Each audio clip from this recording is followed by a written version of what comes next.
wayahe sampean ngrungokno siaran Cahaya Pagi Pro 4 RRI Surabaya. Pro 4 Suara Budaya Surabaya. Assalamualaikum warahmatullahi wabarakatuh. Waalaikumsalam warahmatullahi wabarakatuh. A'udzubillahi minasyaitonirrajim. Bismillahirrahmanirrahim. Alhamdulillahirabbil alamin. Wa bihi nasta'inu ala umri dunya waddin. Wassalatu wassalamu ala asyrafil anbiya'i wal mursalin. Sayyidina wa maulana Muhammadin wa ala alihi wa sahbihi ajma'in. La haula wa la quwwata illa billahil aliyyil azim. Amma ba'du. Yang saya hormati Ning Aprilia, ada Ning Cahaya Pagi Tanjung Perak Pro 4 RRI Surabaya, dimanapun berada yang dirahmati Allah Subhanahu wa Ta'ala. Pada pagi hari ini, marilah kita bersama-sama menjadikan puji syukur kehadirat Allah Subhanahu wa Ta'ala, karena sampai saat ini kita masih mendapatkan rahmat dari Allah, yaitu rahmat iman, rahmat Islam, dikasih kesehatan baik jasmani rohani, sehingga pada pagi hari ini bisa berjumpa lewat siaran radio RRI Pro 4 Surabaya. Alhamdulillah, mudah-mudahan di acara ini benar-benar bermanfaat dan diberkahi oleh Allah Subhanahu wa Ta'ala. Amin. Amin, amin ya rabbal alamin. Salawat dan salam Allah mudah-mudahan tetap berlimpahkan kepada junjungan kita Nabi Agung Muhammad Sallallahu Alaihi Wasallam. Allahumma sholli ala Muhammad, Allahumma sholli alaihi wasallam. Sebelumnya saya sampaikan terima kasih kepada Ning Aprilia yang telah memberikan waktunya untuk saya. Sami-sami, Ustaz. Sekali lagi saya sampaikan terima kasih. Dan Matur. selanjutnya di sini saya akan menyampaikan materi dengan tema yaitu menjadi santri yang baik. Sebelumnya di sini saya akan menyampaikan bahwa santri itu menurut Kiai Haji Muwafiq atau Gus Muwafiq, santri bukan kosakata bahasa Arab, melainkan santri itu merupakan bahasa Nusantara. Jadi santri itu kalau di dalam bahasa Arab itu yaitu tilmidun, yang artinya adalah orang yang belajar. Setelah masuk ke Indonesia, penyebutan kosakata bahasa Arab tersebut berubah dengan kosakata santri. Memang istilah santri ini memang masih banyak diperdebatkan dari kosakata, yaitu santri yang artinya kelompok penghafal kitab suci. Ada yang berpendapat dari kata sastri sehingga menjadi santri. Tetapi yang paling penting, santri itu sudah menjadi terminologi, menjadi atribut bagi kelompok umat Islam yang taat beribadah, yang berakhlak mulia. Artinya apa? Artinya tidak sebatas yang dinamakan santri itu berarti dia itu harus masuk di pondok pesantren, itu tidak. Tetapi santri itu adalah tidak sebatas keluaran pesantren, tidak harus alumnus pesantren, tetapi santri itu adalah yang mempunyai karakter akhlak yang mulia dan taat beribadah. Itu sudah bisa disebut sebagai seorang santri. Semangat mengamalkan ibadah Islam sesuai dengan perintah syariat dan berakhlak mulia, itu sudah bisa disebut seorang santri. Di antara jadi santri sendiri ini sama dengan, kalau sekarang itu sama dengan yaitu murid. Nah, ini santri ini dipakai, ini sangat lekat sekali dengan berkait dengan pondok pesantren.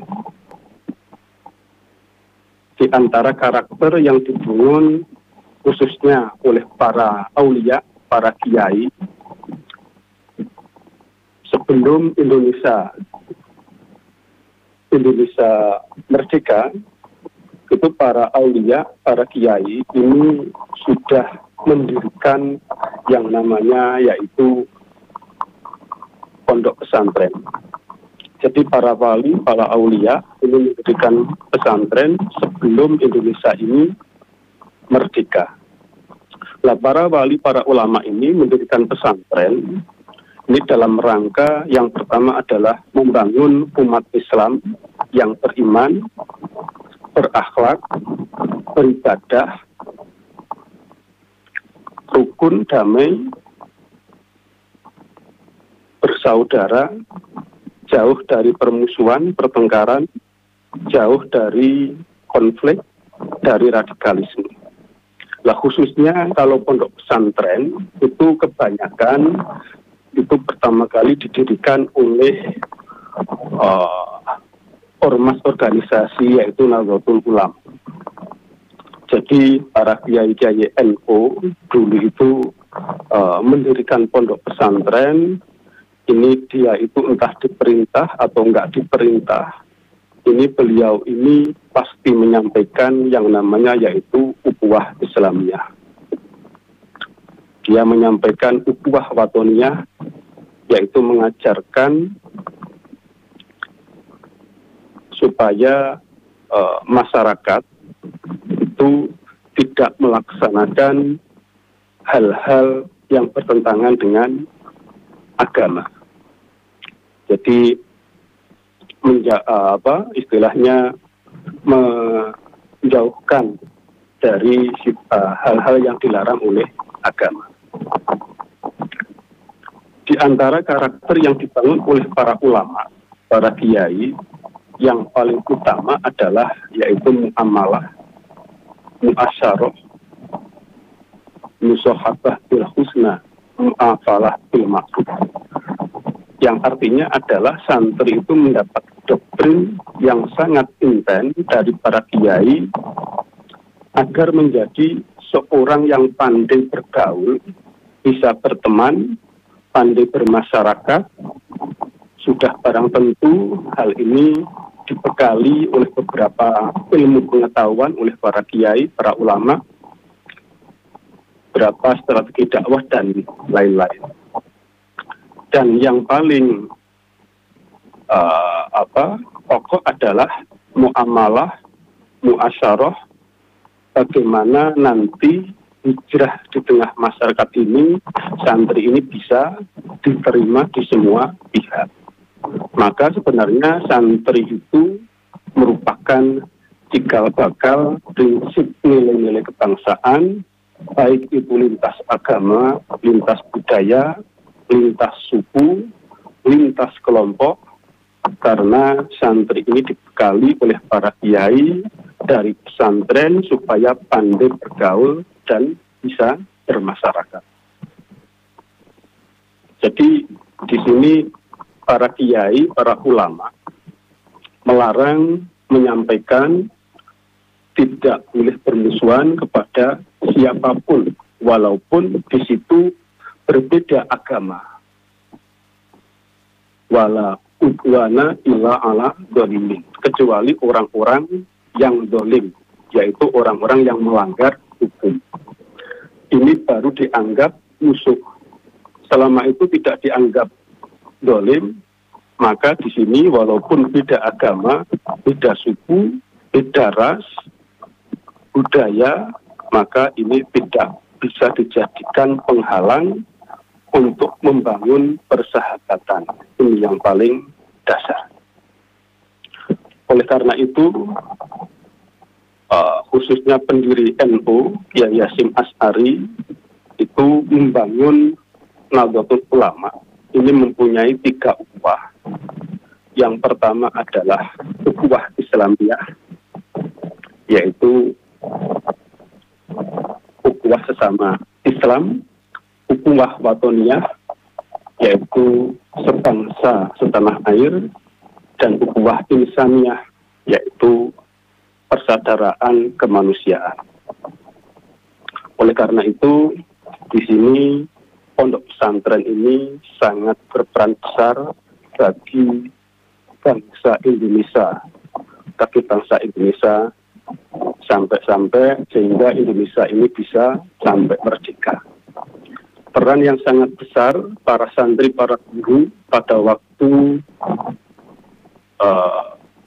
Indonesia terjadi Indonesia mendapat serangan dari sekutu, sehingga di sini para guru, terutama para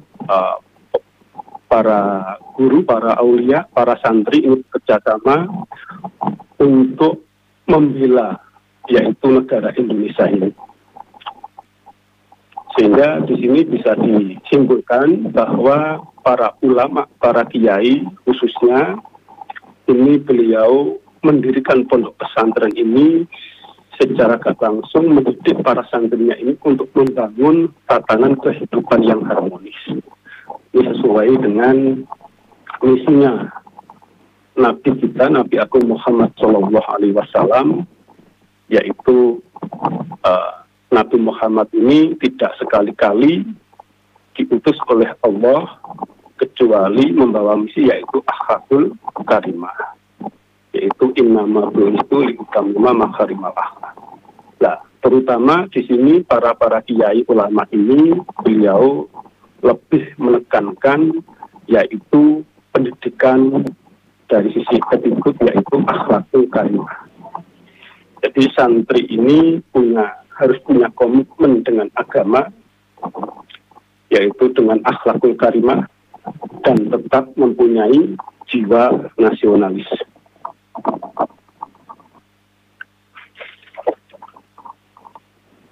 Nah, untuk menjadi santri yang baik, maka di sini yang harus diperhatikan, yang pertama, seorang santri itu harus jujur. Jadi santri itu dibekali berbagai ilmu agama, berbagai ilmu tauhid, fikih maupun akhlak. Maka di sini hal yang paling mendasar untuk membentuk pribadi yang berakhlakul karimah itu yang pertama harus jujur. Nah, seorang santri ini tidak saja jujur kepada orang lain, tetapi harus jujur kepada diri sendiri. Terus yang kedua, santri harus tanggung jawab. Jadi santri juga dituntut untuk bisa bertanggung jawab, karena dia berdampingan dengan berbagai macam teman-teman yang berbeda-beda, teman-teman yang pluralisme, yang bermacam-macam,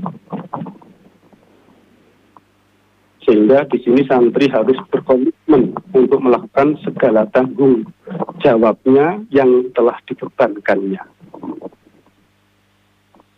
sehingga harus bisa menyelesaikan apa yang menjadi tanggung jawabnya. Terus yang ketiga, di sini untuk menjadi santri yang baik adalah harus disiplin. Santri harus disiplin karena di sini kalau pengen santri ini menjadi santri yang baik tanpa disiplin, maka sulit untuk benar-benar nanti kalau sudah keluar dari mencari ilmu, dia akan sulit menjadi santri yang baik. Karena disiplin ini merupakan pembentukan karakter. Karakter sendiri itu memang harus dilakukan secara terus-menerus, sehingga kalau sudah melakukan terus-menerus akan membentuk karakter, sehingga kalau karakternya ini bagus, disiplin, maka nanti akan menjadi santri yang disiplin, santri yang baik. Terus yang keempat, untuk menjadi santri yang baik, yang keempat adalah harus sikap toleransi. Di sini santri yang hidup dari berbagai suku dan kebudayaan ini mengharuskan untuk dapat bertoleransi. Semua demi terciptanya kerukunan dalam menimba ilmu, supaya ilmu yang didapat ini mendapat ilmu yang barokah. Terus yang kelima, yaitu santri harus kerja keras.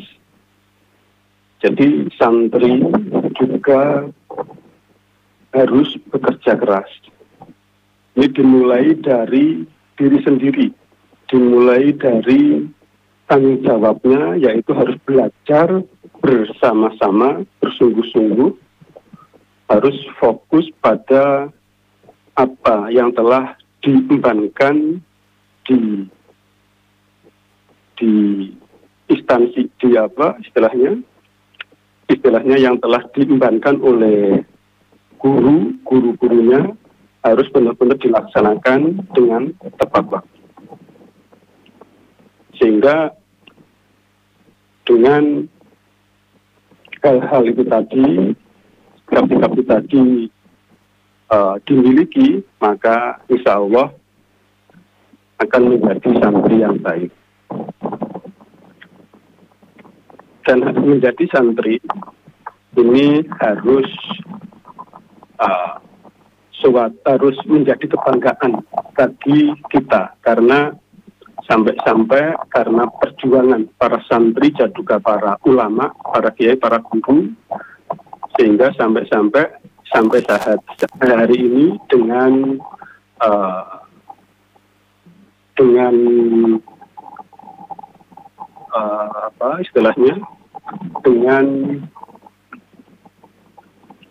jerih payahnya para ulama, sehingga bisa sampai saat ini bisa diperingati sebagai Hari Santri. Mungkin apa yang sampaikan untuk sementara mungkin cukup itu saja. Jadi Ustadz Saiful Bahri, banyak yang disampaikan. Ya Ustadz, yang disampaikan tadi bahwa seorang santri itu pilihan tadi ya. Tapi kadang-kadang ada santri ya, ini agak-agak ini ya. Ada santri yang mungkin dia belajar mencari ilmu. Tetapi ada santri di tempat itu juga yang sebenarnya kan ilmu agama sudah tercukupi begitu ya, ilmunya sudah tercukupi, tapi masih juga melakukan hal-hal yang menyimpang misalnya. Nah ini sebenarnya apa yang menjadikan dia gitu sampai lepas akhirnya melenceng seperti itu. Nah Ustadz bisa menyampaikan. Jadi maksudnya gini, tidak menjamin juga. Tidak menjamin juga, tergantung orangnya ya. Oke, monggo Ustadz. Ini dari Cak Boy, matur nuwun Cak Boy di Karangjangan. Silakan Ustadz. Ya, oke, terima kasih pertanyaannya dari Pak Samboy. Bahwa memang ilmu agama itu memang tidak menjamin orang itu menjadi baik. Jadi orang yang belajar ilmu agama atau ilmu umum lainnya, kalau sudah mendapatkan ilmu, itu memang tidak menjadi manusia itu, enggak menjamin seseorang itu kalau sudah punya ilmu menjadi baik. Masalahnya buktinya banyak sekali kasus-kasus ya, dia sudah tahu ilmu agama tetapi dia ternyata melaksanakan sesuatu yang dilarang dengan agama. Maka di sini yang perlu diperhatikan adalah sebagai santri, maka di sini yang pertama kali, maka di sini untuk mencari santri itu kan orang yang belajar mencari ilmu. Makanya di sini di dalam mencari ilmu itu yang pertama adalah niat. Jadi niat itu harus benar-benar niat cuma ingin mendapatkan ridho dari Allah Subhanahu wa Ta'ala. Jadi jangan sampai niat untuk mencari ilmu itu dikotori dengan niat-niat yang lain. Jadi kalau niatnya yang pertama itu sudah baik, insya Allah nanti untuk selanjutnya endingnya itu insya Allah akan mendapatkan ilmu yang barokah, yang insya Allah akan menyinari dirinya sehingga dia bisa memegang teguh ilmu yang dia dapat, bisa menerapkan dalam kehidupan sehari-hari dengan sesuai dengan apa yang disyariatkan oleh agama itu. Nah, mungkin itu mungkin. Ya, baik, itu tadi yang disampaikan. Memang gini ya, memang kita sekarang ini kan hidup di era informasi yang serba apa ya, informasinya serba banyak, dan informasi itu bisa baik, ada yang informasi itu juga tidak baik. Jadi ada informasi yang kurang. Oleh karena itu, untuk menyikapi hal-hal seperti itu, maka kita harus realistis. Dalam artian kita ini harus ada informasi segala sesuatu itu, kita harus memikirkan terlebih dahulu, harus mengklarifikasi terlebih dahulu. Sehingga untuk melakukan sesuatu, untuk mengambil sesuatu itu kita bisa pas, bisa sesuai dan dengan fakta yang sebenarnya seperti itu. Ya, oke, baik ya. Kembali lagi kepada individu masing-masing ya Ustadz. Siapapun juga gitu, siapapun juga itu sebagian dari ujian sebenarnya ya. Cobaan ya. Jadi seberapapun gitu ya, seberapapun ilmu yang diterima, kembali lagi ada ujian, ada cobaan ya. Nah, dengan cobaan-cobaan dia di dalam hidup ini kan kita tahu ya bahwa ada cobaan, godaan macam-macam gitu ya. Nah, ya kalau misalnya kita belajar ya bahwa di kehidupan ini ada rahasia-rahasia yang kita harus ketahui ya, kode-kode, sinyal-sinyal dari semesta gitu. Ini kenapa ini, wah saya harus tidak melenceng gitu ya. Nah, itu kita harus tahu, wah ini Allah lagi nguji nih gitu, tapi dengan senyum ya, tidak boleh ngersulo gitu ya. Wah lagi diuji sama Allah nih gitu, aku harus ngapain ya gitu ya misalnya ya. Oh ya, kalau misalnya ya kenapa Ustaz? Ya, memang itu tadi, memang pilihan itu tadi ya. Dan kalau memang manusia memang diciptakan di dunia ini kan memang penuh dengan ujian ya. Ada kalanya mungkin diuji dengan perilaku yang baik, ada yang diuji dengan dia melakukan perilaku yang tidak baik. Kalau tahu seperti itu, memang kita jangan sampai istilahnya itu mencela orang yang berbuat tidak baik tadi. Dan kita juga jangan sombong untuk istilahnya walaupun sudah melakukan sesuatu yang baik. Karena segala sesuatu itu memang itu tadi ujian. Jadi Allah itu bisa sewaktu-waktu menguji kepada siapapun yang sekarang baik bisa menjadi nggak baik, yang nggak baik sekali waktu bisa berubah menjadi baik, seperti itu. Ya, oke, baiklah. Sekali lagi yang disampaikan Ustadz kembali lagi kepada individu masing-masing. Makanya kita harus tahu bahwa setiap perjalanan di kehidupan seseorang itu punya ujian, godaan yang berbeda-beda ya. Tapi tergantung bagaimana kita bisa menyikapi, melewati itu, kemudian mikir gitu loh. Ini ujiannya kayak gini nih. Saya kalau misalnya ujiannya nggak baik, ujian hidup ya, maksudnya ini sesuatu yang nggak baik ya udah gitu ya, mungkin ada godaan-godaan, kembali ke jalan yang benar seperti itu. Cak Boy matur nuwun, Cak Boy, nampaknya Cak Boy ini curhat. Ya, matur nuwun. Ada lagi nih dari Ning Irma, matur nuwun Ning Irma di Bangkalan Madura. Apakah bagaimana ya agar santri itu betah di pesantren? Karena anak saya juga sekarang ada di pesantren gitu ya. Bagaimana sikap seorang santri? Itu aja Ibu Irma. Ning Irma matur nuwun wonten Bangkalan. Silakan Ustaz dijawab ya, bagaimana agar santri betah di pesantren? Karena anaknya Bu Irma ini juga sekarang berada di pesantren ya, dan bagaimana sikap seorang santri? Monggo. Oke, terima kasih pertanyaan dari Ning Irma. Jadi supaya santri itu betah di pesantren, jadi supaya santri itu betah di pesantren itu yang pertama di sini sebagai seorang tua ini harus sebelumnya harus memberikan penjelasan, pengarahan, menceritakan bahwa dari sisi positif di pesantren. Jadi pesantren itu merupakan tempat untuk mencari ilmu agama. Oleh karena itu di situ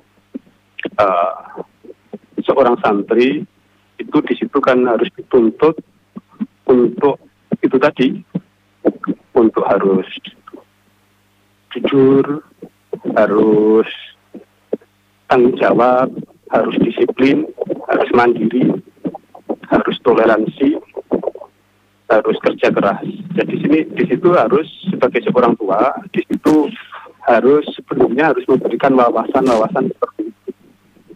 Sehingga di situ santri itu dia akhirnya tidak istilahnya dia itu tidak ketakutan atau tidak berpikir negatif, persepsi negatif bahwa di pesantren itu